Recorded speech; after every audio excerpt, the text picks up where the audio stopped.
Today, I'm going to show you how to make an availability request from the perspective of a client. Please note that this function is for those on client accounts only. Once you've logged into your account and are on your Bookings tab, you'll need to press the green New Booking button and make a booking as normal. If you get stuck, please follow our video on how to make a booking linked in the description. Once you reach the section where you're required to choose your preferred transfer type, the button which usually says Book Now may be replaced with one which reads Inquire. If this is the case, simply press the Inquire button and proceed with your booking as normal. Note that the prices shown here will be an estimate.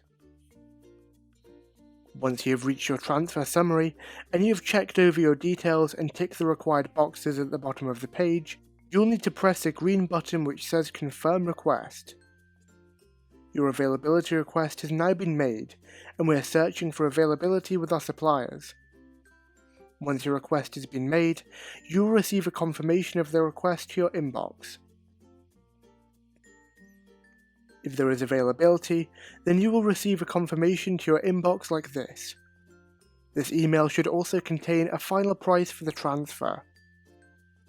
You'll need to click the link within the email, which will redirect you to a payment page.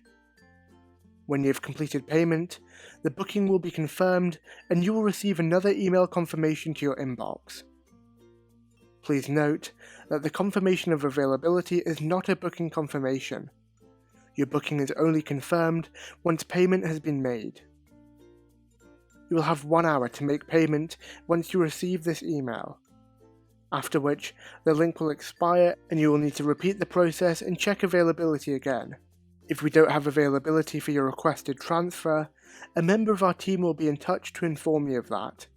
However, we will always do our best to offer an alternate transfer type or slightly different timings.